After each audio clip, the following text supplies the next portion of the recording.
Hello again. It's been a little while. Spring is dawning and I've picked up a few more movies.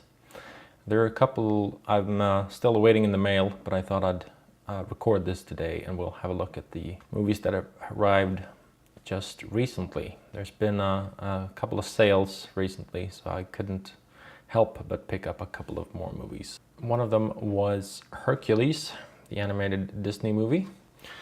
This was one of the classic movies that I saw as a kid on VHS many times over. When this was brand new back in 97, I think, 97, 98, I think it was 97.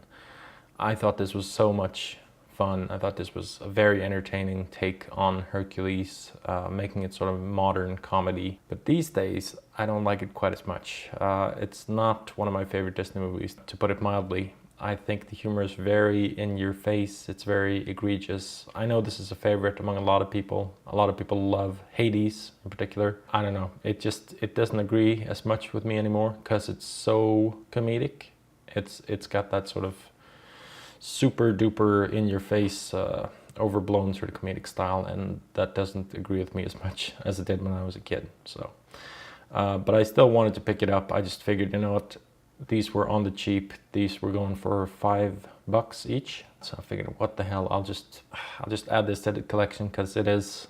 I haven't seen this in a very long time, and it's one of those movies that maybe my brother will grab it when they're here, or you know, his niece will want to see it or something like that. So again, not my favorite. The animation is pretty interesting and cool, but it's, I don't know, the tone and the humor is just too much for me. I also meant to pick up the classic animated Beauty and the Beast. That one hasn't arrived just yet. However, I did pick up the live action version of Beauty and the Beast, which came out just 2 years ago. It's okay.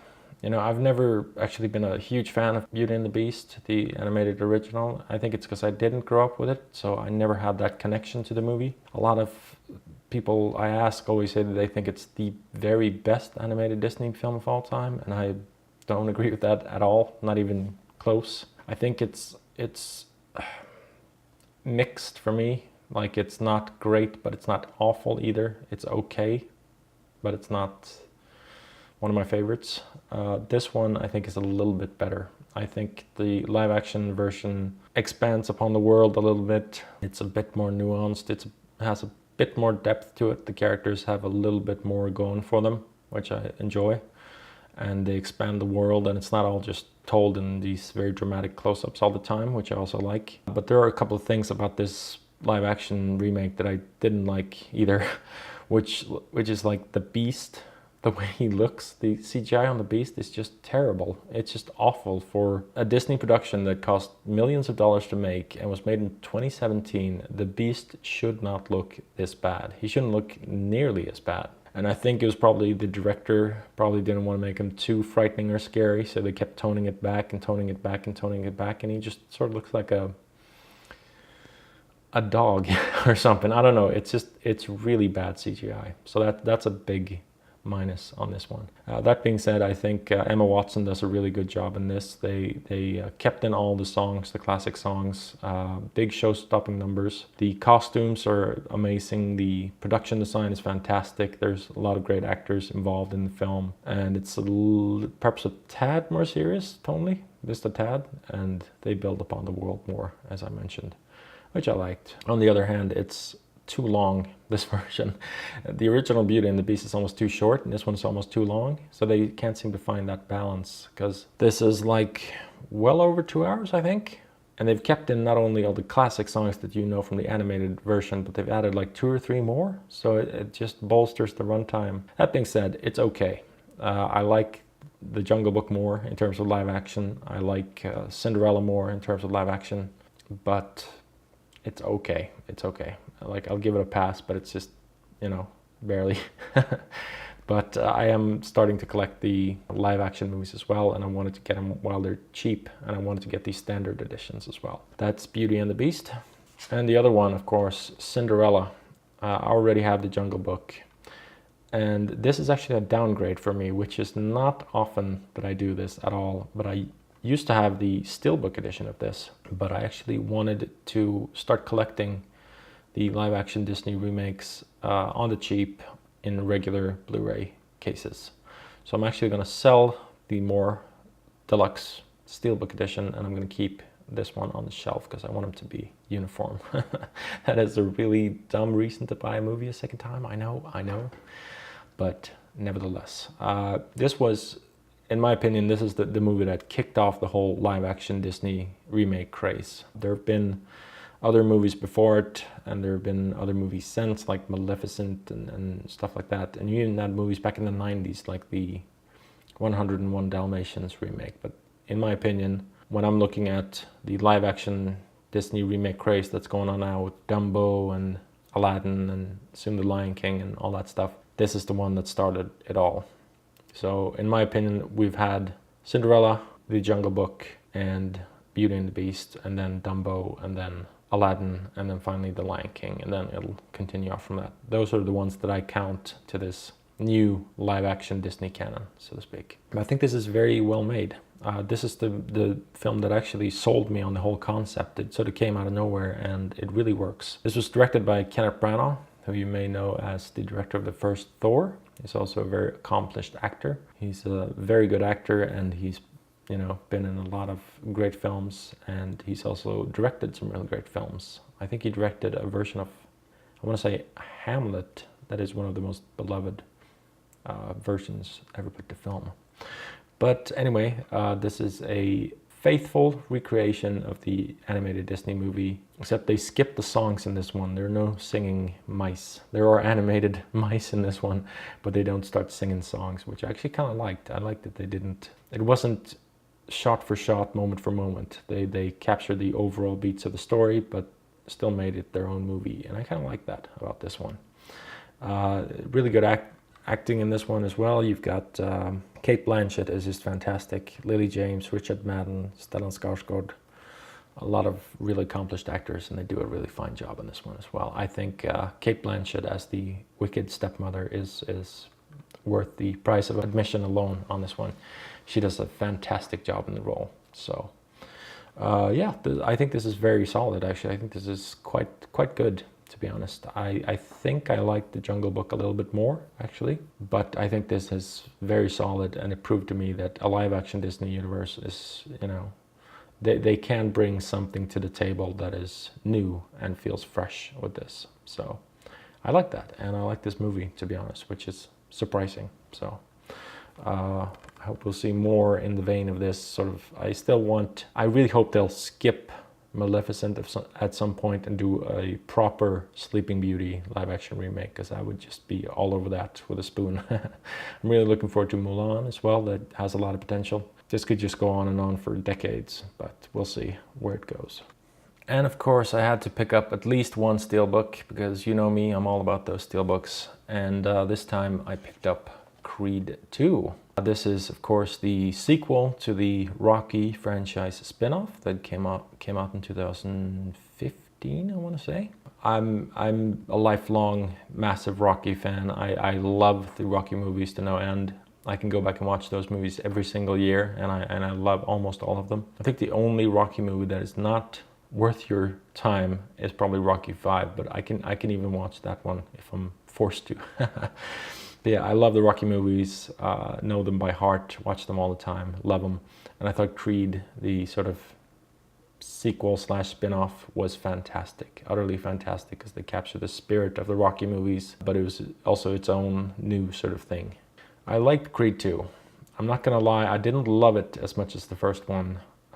It's still a very well-made film. And in this one, of course, you've got Adonis Creed, of course, son of Apollo Creed. And this time he's facing off with Victor Drago, who's the son of Ivan Drago, the man who killed his father. So it's personal this time. I enjoy this one. It's a very solid film. It's very well constructed. It's very well acted. But at the same time, even I'm starting to feel like we are moving around in circles here. It's sort of inevitable. It can't be helped. This is basically Rocky 3 and Rocky 4 combined again, and it just, I don't know, even I'm starting to feel like we've seen this so many times before. Can't be helped. Still a very well made film, very well acted, very well directed. All the pieces are in place for this movie to work. It's just that, you know, how many times can we go around and around? I suppose that was my... Still, I need to give this a second chance. I've only watched this once, and to be honest, I didn't have subtitles for the movie. And there are many scenes with Victor and Ivan Drago, and of course they speak Russian in those scenes, so I didn't understand a single word they were saying. And that probably detracted from my viewing experience of the movie. So I think it's well worth watching though. I think if you're new to the Rocky movies, you haven't seen the old ones and you don't know them by heart, then you should definitely go check out the new Creed movies. And then maybe you can go back and revisit the Rocky movies and see where it all came from, so to speak. Creed 2, very solid, not by any means amazing, but I had the Creed 1 steelbook, so I wanted to, you know, have the matching one for the second film. And it wasn't that expensive actually. It was like 17 bucks, something like that, 16, 17 bucks, which is pretty good for a steelbook. They usually go for anywhere from 25 to 30, so pick that up for sure. One more steelbook, and this is also part of a collection. This is Aquaman, the DC film with Jason Momoa and Amber Heard, directed by James Wan. As you probably know, if you've been following this channel for some time, I am a big DC fan.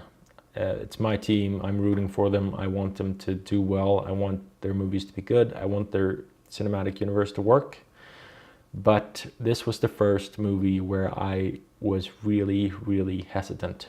I've really loved the movies in the past, actually. I'll be honest, a lot of people didn't. I still liked them a lot, but things really fell apart with Justice League. They just screwed that up so badly. So very badly. And when I saw the final result, I was just like, this is a mess.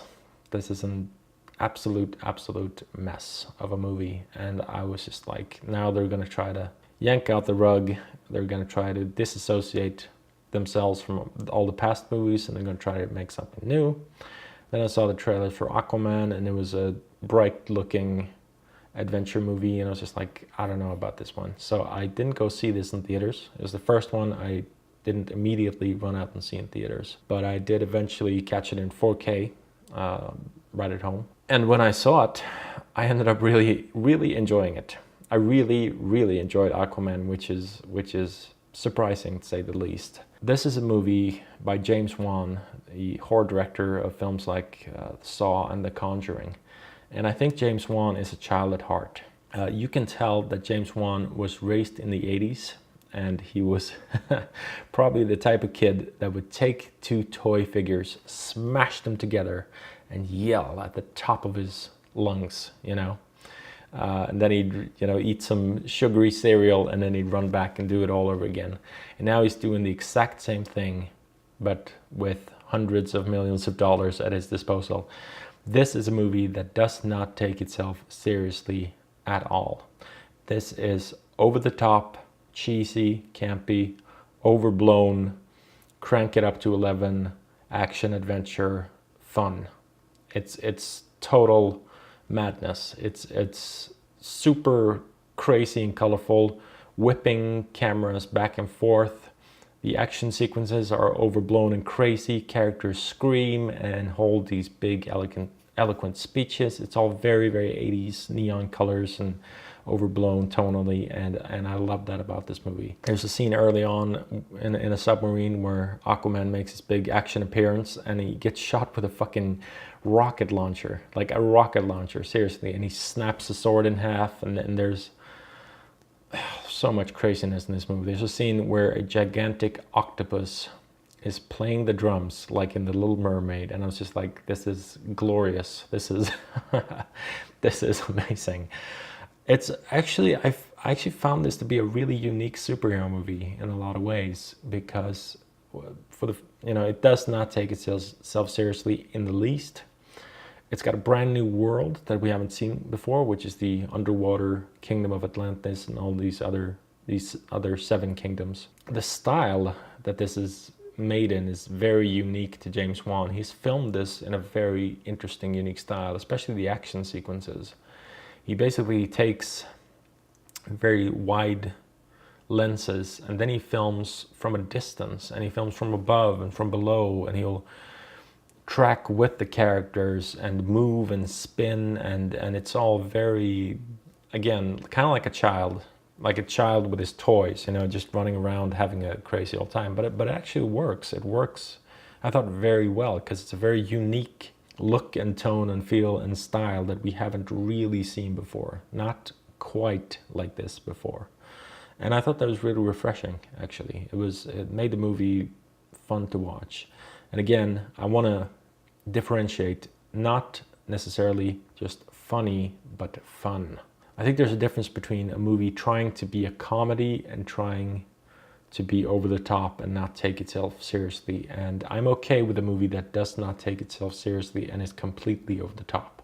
That's fine by me. But when a movie tries to be a comedy, along the lines of, like, again, Spider-Man Homecoming, just had a terrible experience with that movie, but that's when it doesn't work for me.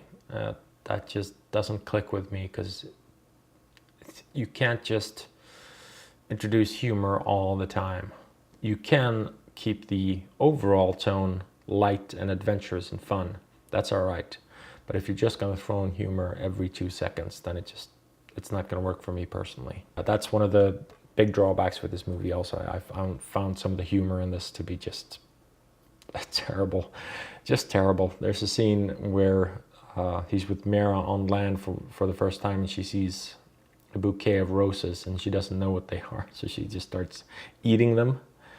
And of course he wants to sort of be sympathetic, so he starts eating them too. And it's just like, yeah, this movie is absurd and it's dumb and it's strange, but at least it jumps into it completely. The movie recognizes its own stupidity and craziness and goes completely bonkers and over the top. And I like that. Sort of the antithesis of the Zack Snyder movies, but at least it throws itself completely in the opposite direction. If you're going to go in the opposite direction, don't half-ass it, go completely absurd and wild and funny, and that's what this movie did very successfully. It's also a very long movie. It's like almost 2.5 hours long. In a way, I kind of like that, because it's an origin story, it's a hero's journey, and the character has to sort of earn the right to become the king. So when he's traveling from location to location and seeing all these magnificent sights, fantastic visually, by the way. The visuals are just amazing in this, in my opinion. A lot of people think the CGI is really bad. I actually think it's really, really well made and really unique too. There are some very composed shots in this, which are honestly pretty breathtaking. I mean, it's all sort of plastic fantastic, sure, but that sort of goes with the tone and the feel of the film too, I think. So that totally worked for me. But yeah, it's a long one, and it's very overblown, and it's very crazy. So if you're gonna watch Aquaman, be prepared for quite a a ride, an adventure ride, and you're not gonna get off this roller coaster until it's done, so to speak. Again, just kind of like a child playing with his toys and being really delighted at the prospect. So yeah. Haven't seen Shazam either, and that one, on the other hand, does not look quite up my alley, but we'll see. I mean, I'll give it a chance too. So this includes the 3D Blu-ray as well, which I can't even play, but yeah. Aquaman Steelbook Edition. Also picked up this trilogy collection. I've been watching Cobra Kai, the YouTube Red series, which is a direct sequel to the Karate Kid movies. So I figured I might as well pick up the Karate Kid trilogy, or Karate Kid collection, as they call it. These are classic 80s drama karate films. They're directed by John G. Avildsen, who also directed the first Rocky. It was actually not Sylvester Stallone who directed the first Rocky. It was actually John G. Avildsen. And if you haven't seen the Karate Kid, I mean, these are like obligatory must-see 80s movies. They are charming, they're very well written, they're fun, and they are very campy in an 80s sort of way as well. Always love these movies, but I never actually owned them for some reason. I don't know exactly why, but I never had them on VHS, never had them on DVD, never owned them on Blu-ray until now. And this was a very cheap set with the first 3 movies, so I figured why not? So the original Karate Kid is the one that you should see, in my opinion. It's the classic, drama sports movie. It's got very well written characters. It's very well acted. It's just very well made, and it holds up very well to this day, I think. Again, it's an 80s movie. It's cheesy, it's silly, but that's sort of part of the charm too. There are a lot of particularly cheesy songs in this franchise, I think. The first one's got You're the Best Around, or what it's called, and the second one has, I think, the cheesiest 80s song ever made, which is Peter Cetera's, what's it called? For the Glory of Love, or Glory of Love, or something like that. It's just the cheesiest song you will ever hear in your entire life. But again, it's part of the charm of these movies. It's part of the charm of the decade. So the first one, original classic, still holds up very well. And I loved the interviews with Pat Morita on this disc, because he is just, he's a comedic actor. He's nothing like, or he was nothing like Mr. Miyagi at all. He didn't speak like that. He didn't act like that. He was actually really, really funny. And the audio commentary for The Karate Kid, the first one, is so funny. I don't know if they were drunk or they were high or they were just in a good mood, but it's hilarious. They really sort of tear into it and have a good time. And they're just wild about the whole thing, but it's really, really entertaining. It's really good. The second Karate Kid movie is also a very good, worthy sequel, in my opinion. That's where they head off to Okinawa, because Mr. Miyagi has to take care of some business with his family there. Very good, worthy sequel that works too. No major qualms with that one. On the other hand, Karate Kid Part 3, that's where things start to sort of go downhill, in my opinion. It starts to get really cheesy, and they introduce this new villain who is just over the top and unbelievable and absurd, and it doesn't work nearly as well as the first two, in my opinion. But it's still fun to watch, but just it's not on par with the first two, in my opinion. Then there was the fourth one, of course, where Mr. Miyagi trains a young woman instead of Daniel, played by a young Hilary Swank, of all people, the Academy Award winning actress. But it's not very good. It's not up to par with 1, 2, and 3. Then there's the remake, of course, with Jackie Chan and Will Smith's son, Jaden Smith, I think his name is. And I thought it was actually okay, but it should have been called the Kung Fu Kid, because he's not teaching him karate in that one, I think. So it's strange. I don't know, it was very bizarre. These days, we've got finally a proper sequel, especially to Karate Kid 1 and 2, and that is Cobra Kai on YouTube Red. Go check it out if you haven't already. Now, I know it's a paid service, you have to pay for the episodes, but you can check out episode 1 of season 1 and season 2 completely for free, and I recommend doing so. And it's actually I've really enjoyed that show. It's actually quite entertaining, because they found a nice way to stay true to the tone of the original and the feel of the original series. So the tone is not too serious.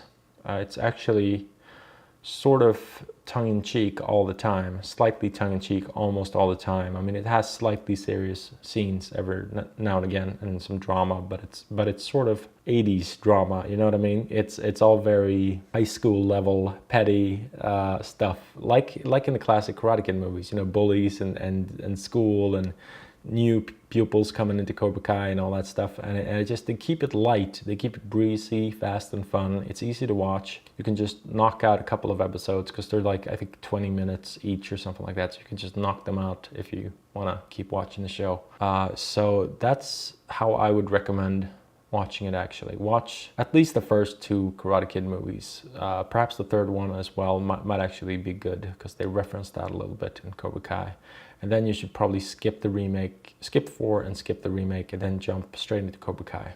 And it'll be fairly seamless, I think. These movies still hold up very well. They're a lot of fun to watch. They're real sort of solid drama family films, in my opinion. Again, not like Shakespeare, not like Academy Award winning stuff here, but they always hold up. You can always come back to them and enjoy them. In fact, I think the first Karate Kid has captured, in a strange way, some of the most idyllic childhood and teenage scenes ever on film. like when you watch it, there's sort of this wish fulfillment element about it, which I always connected to as a kid. Even though I was being bullied and having all this trouble with Cobra Kai and all that stuff, there's still just a very nice, fun, breezy tone about it. And Daniel is, he's the scrawny sort of underdog kid, but he's sort of like a little chihuahua that doesn't give up. He just bites your leg and keeps biting your leg. And oh, I should mention, actually, Daniel is arguably not the hero of Cobra Kai, which is, the sequel series takes place 30 some years later. But they actually frame it more from Johnny's point of view. It's almost like Johnny is the underdog. He's the one who, spoilers, loses the tournament in the first movie. And now they frame it all as he's the innocent victim and he had a bad childhood and it was all Daniel's fault. Daniel was the cocky bully. And I love that, actually. I really love that. There's this YouTube video that's been around for years, which is like called Why Daniel is the Real Villain of Karate Kid or something along those lines. I might link it below so you can check that out if you haven't already.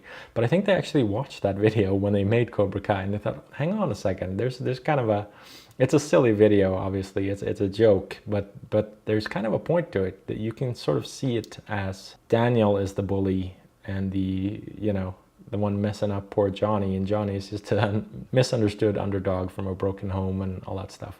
But it really works for Cobra Kai. Really, really works for Cobra Kai. I actually find myself rooting more for Johnny most of the time than I do for Daniel, because Daniel is this complacent, rich, spoiled children. He doesn't attend to them, doesn't attend to his wife. By the way, it's all completely absurd. The storytelling and all that stuff, because 30 years later the entire town still sees him as the local town hero because he won one karate championship in like 1984 and he's like this celebrated town celebrity almost. It's you have to take this all with a massive grain of salt because it's not very realistic, but it's not meant to be either. It's just good old fun entertainment. But yeah, classic movies, fun to watch, and it's fun to revisit them every once in a while. Just one more thing for today, and that is, again, I keep buying the same movies. But I can't help it. This was finally on sale. This used to be 30, 40 some dollars, I think, at least, and now it was going for like 10. So I was like, you know what, to hell with it, I'm just gonna pick this up. Star Wars The Force Awakens, the 3D Collector's Edition. I had my eye on this for quite some time. I hate Disney for doing this, I really do, but I can't help myself at the same time. I love The Force Awakens. I think it was a real return to form. It was almost like a pseudo remake of A New Hope, but I enjoyed that aspect of it as well. I really like seeing these 40-year-old movies brought into the modern day. And I knew that being a relaunch and a new trilogy, you have to, satisfy old fans, and you have to bring in brand new fans who are just, little boys and girls and teenagers these days. So I think they really did an excellent job of sort of writing that line and finding that balance. And Last Jedi was not as good, and some other movies were arguably not as good either. But The Force Awakens, a great modern Star Wars movie in my opinion. So what they did was they released a regular Blu-ray edition and steelbook, which I already have. And then months later, they released this more definitive collector's edition, which includes a 3D version of the movie and an audio commentary by J.J. Abrams and a brand new disc full of new bonus features, which I wanted to check out, of course. So I picked this up for 10 something bucks. It's a really nice edition, actually. It's got this lenticular, I don't know if you can see it there, lenticular artwork there of Rey holding up the lightsaber in the forest. And it's got this very smooth sort of, I don't know what this material is. I think it's a form of plastic, but it's got that sort of velvety smooth sort of feel to it, which is nice.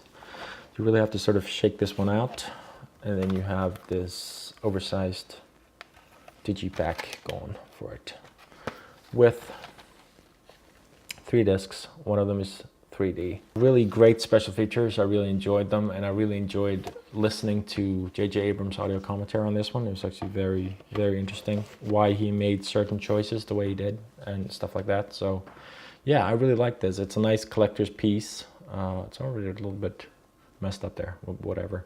Nice little collector's piece. Great movie in my opinion. Great Star Wars movie, and you get a lot of the really meaty, fun bonus features. There are also deleted scenes on this one, which are pretty interesting. They're fairly short. They're just like, a few of them are literally a couple of seconds long. Others are maybe 20-30 seconds long or something like that. But still, anything a Star Wars fan can get his grubby little hands on is nice. I am happy, however, that they didn't continue this trend. With The Last Jedi, I think since that movie sort of faltered a lot, they actually thought, all right, it didn't satisfy the fans, so let's at least give them a really good Blu-ray package straight away, which is rare for Disney, but they did. So no lavish collector's edition of The Last Jedi, because the original steelbook or Blu-ray edition is already pretty packed. Not much else to say about that. Glad to finally have this one, and again, very nice little collector's set. So that's gonna do it for this video. Again, I was waiting on 2 more movies that didn't quite arrive in the mail yet. I was waiting on The Passion of the Christ, the 2-disc definitive edition, I think they call it. So I've been wanting to rewatch that. It's been a while, and the animated classic, The Beauty and the Beast, of course, but they were temporarily sold out. So anyway, Star Wars The Force Awakens 3D Collector's Edition, the Karate Kid trilogy, or they call it the Karate Kid collection, but it's really the trilogy because we know there are more movies than these. Aquaman, the DCEU 3D Steelbook Edition. Creed 2 Steelbook Edition, I want to say, not Creed. Cinderella live action remake. Beauty and the Beast live action remake, and Hercules, of course.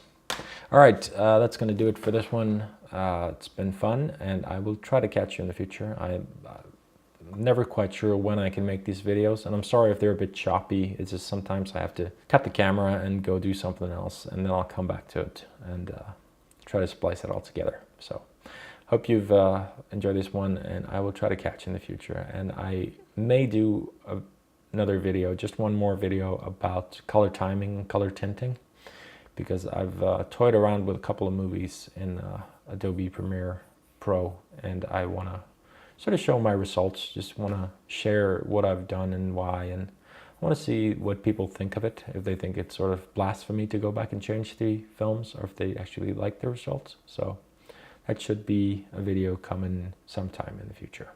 Anyway, catch you when I catch you. Have a great spring and take care of yourselves, and I'll see you in the future.